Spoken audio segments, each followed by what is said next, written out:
Gypsy Rose Blanchard and her husband Ryan Anderson just announced that she will be having another Lifetime series. Listen to this. Hey everybody, it's Gypsy. And Ryan.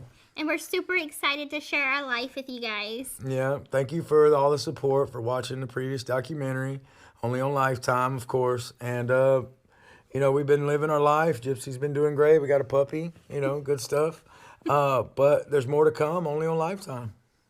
So the caption reads, "You heard it here first. I am so excited to announce my new docu-follow coming soon at Lifetime. This series picks up in the days immediately before my release from prison and will be an authentic, raw, and revealing look at my new normal. Thank you to everyone who continues to support me on this journey." So as I'm editing, I noticed that Lifetime posted a sneak peek on their TikTok account, and then Gypsy shared it to her Instagram, but not her TikTok yet. So I'm going to show you guys a clip from this. I do have to edit it a little bit just for copyright. I don't want to eat on the bed. I ain't the only thing we're going to be doing on the bed. You're so bad. I know, you love it. I do want to start a family. I'm not getting any younger. I want at least 2 kids. So realistically, we can't wait that long. Now, she has since turned all her comments on TikTok off, but I was able to grab a few screenshots, so let's see what people are saying. So this one says, "These comments show how screwed the world is. This girl had her mom unalived and manipulated a sick person to do it, shaking my head. I really don't understand why people are making you out to be some celebrity, like you're the reason your mother is That dude sitting in jail had a life of his own as well till you stepped in. Oh my goodness. You talked a mentally challenged kid into taking the blame for something you did, period. A lot of people can see through the manipulating lies. Hey, remember when you manipulated a developmentally delayed man into unaliving your mother? People are not holding back in these comments. Just wait, it gets worse. I think the lack of accountability, quote, I don't identify as a schmurderer, gives off the wrong impression to me and others. You took a part in the unaliving. Why are we making criminals famous now? This world is ruined. Those views, likes, and comments are dropping quick, post by post, won't be long. And look at this one.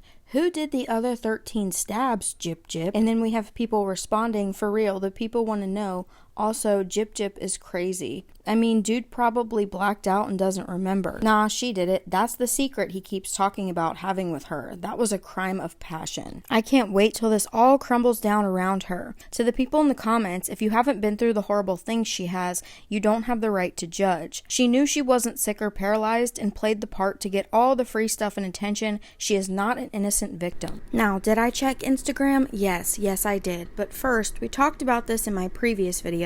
Gypsy has since removed public figure from her bio. Now, Gypsy said the reason for that is, I removed public figure from my bio because I felt like the narrative that has been put out there in the last month has not reflected my advocacy work. I'm just Gypsy, not a celebrity. So this is what it used to say. Public figure, speaker, author, advocating awareness of Munchausen by proxy. And now it just says author and advocate. We also talked about how Gypsy's losing followers. She did have 9.9 and now she has 9.8. I took this screenshot on Monday and then I took this one this morning, so she is steadily losing followers. Now, something else that I found very interesting is Melissa Moore, the woman who made the prison confessions of Gypsy Rose Blanchard, has said that she feels bad that this is all her fault, that Gypsy's getting so much attention. Now, if you don't know who Melissa Moore is, her father is the happy face unaliver. My serial killer father from prison sends me letters like this. So she originally got in contact with Gypsy when she was working on the Dr. Oz show at the time as a true crime correspondent, and Mommy Dead and Dearest had just been released, and they wanted to invite Gypsy on to talk about the documentary, so they actually flew her to Chillicothe prison, and she made a request to meet with Gypsy, and she agreed. I'm so excited. I'm at the airport on my way to go meet up with Gypsy Rose to do her last prison interview before she's released from prison after serving 8.5 years. This has been about 7 years that we have been communicating, and we created a documentary series with confessions from prison that'll be airing on Lifetime Friday the 5th. Please tune in. We also did an incredible book, ebook called Released, and those include private conversations that we've had over the years. I mean, topics from getting married, to love, to being released, and what her dreams and hopes are. I'm excited to share that with you. Please watch on Friday the 5th and put any questions for Gypsy, I'm sure she's going to be answering them because she's going to be a free woman soon to be able to answer them herself for the first time. So she did this interview with Business Insider, and this article is titled, Gypsy Rose Blanchard is everywhere. The woman behind her documentary says it's my fault. So this says, it's been stunning to see the wave of support for her, and there are a lot of people rooting for her, but obviously some people are critical of how visible she's become after her release. And then Melissa responds, that's not her fault, that's my fault. It's my fault for airing a documentary at her release. She genuinely did not know what she was walking into when she left. I actually recall when she was released, I had to tell her there was paparazzi, and she was shocked. She was like, why are they here?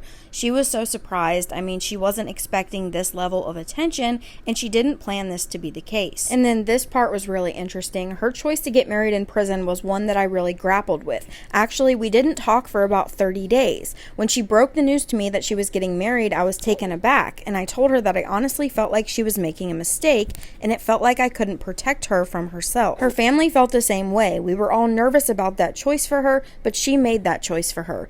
Ultimately, that's what we have to do, is let people make their own choices, and that's what the 30-day pause was for me. It was not about us being upset with each other. We were not. It was more about that I had to take a step back because I got too close. There's a part of myself that would have wanted my mother to meet Ryan because he is so kind and genuine, and he loves me for all the right reasons. And just told her what her story meant to me, and at the end of my letter, I put my email address, and she decided to write me back. I don't know, she loved the fact that I was from Louisiana, and that kind of got her to email me back. What are your plans for the future? Do you want to have a family?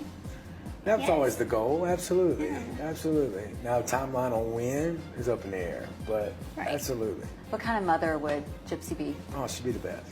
She'd be the best. Look how sweet, and she's so sweet. I think so I would be kind. the stricter one, though. I think you would be the one to You think I'd be the teddy You bear? would be the teddy bear. You would so cave into everything. Maybe just a little. So that was just really interesting to me that Gypsy didn't expect this much fame and attention, and she feels bad and feels like it's her fault, yet we're putting out another Lifetime series that's basically going to be like a reality TV show, which I'm sure obviously they've already been filming this, but it's just going to be really interesting to see how this all plays out, because around 9.9 million people watched the prison confessions of Gypsy Rose Blanchard, so I wonder how many people are going to watch this. So now let's see how people are responding on Instagram. So Gypsy has turned all of her comments off except on her most recent video talking about their new Lifetime series. These comments are very similar to the comments we're seeing on TikTok.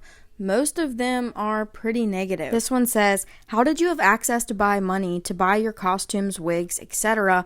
to play your alter egos for Nick? How did Dee Dee not know? Did you have a pact with the delivery person to drop them in your window when she was sleeping? Your mom knew you were online because you said she put a pin in on the laptop. Did she not confront you? How are you paying for all of this stuff? Clothes, wigs, cell phone data, a cell phone, bus tickets, etc. without Dee Dee realizing money was being spent. Nick randomly turns up at the movie theater, sits right next to you, and you are giving him attention.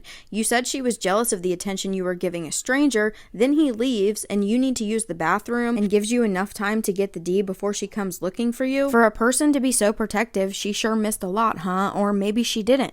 Maybe you knew you weren't sick and threatened to blow the lid on both of your lies, so she had to allow you freedom to pursue Nick. So many holes in your story. Luckily, Nick is planning a tell-all. He was honest from the beginning. You threw him under the bus first chance. You got him to do your dirty work because you thought once the public heard your story, you'd walk away without consequences. You knew you could walk away, Gypsy, but you wanted more than that. You wanted revenge. And then there's a few like this. The people who criticize her have no idea of the hell she went through being abused by her mother.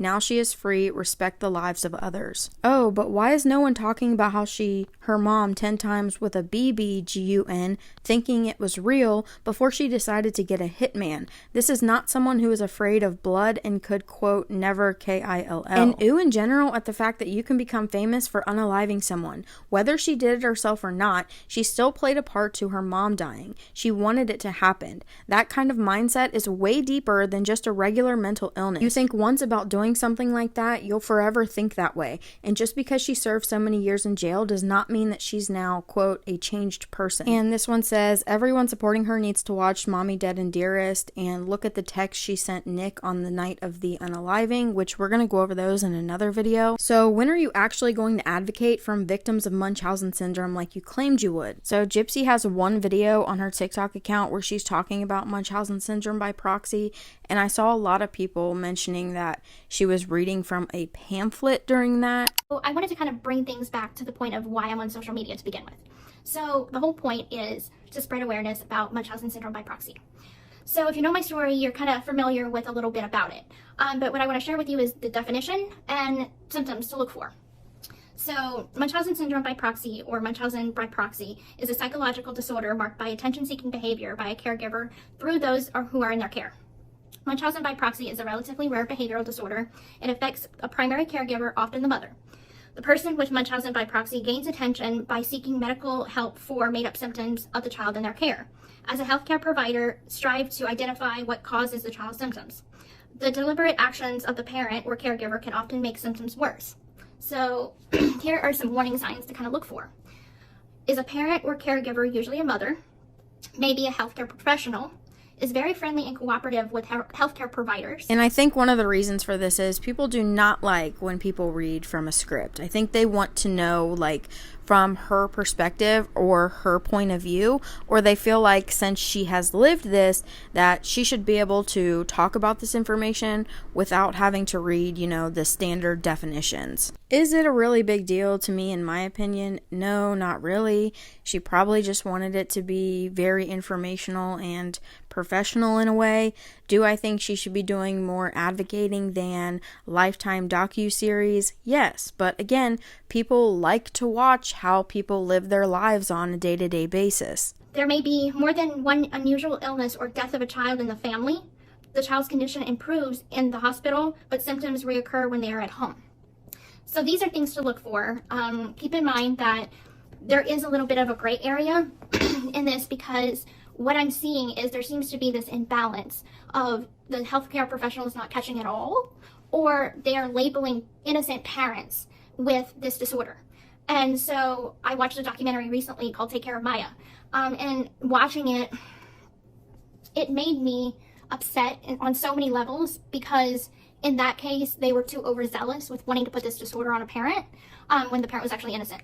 And for me, nobody caught it at all. So where does this balance begin? Let's have that conversation. So please post in my comments what you think needs to change in the healthcare system and how we can protect children from being medically abused. So go ahead and comment. Thank you. This is exactly what I meant in my last video when I said I wonder what implications all of this fame and attention is going to have on her, because social media is ruthless. And when Prison Confessions of Gypsy Rose Blanchard came out, we did a watch party over on my TikTok account. There we can watch without getting copyright striked. So if you're in another country or you don't necessarily want to pay to watch it, if you guys are interested, we could maybe do another watch party. So let me know down below in the comments. I also found a few people on TikTok who were incarcerated with Gypsy, so I'm going to be making a few videos about that. Let me know what you guys think about Gypsy's new Lifetime series, and if you enjoyed this video, please give it a thumbs up and consider subscribing.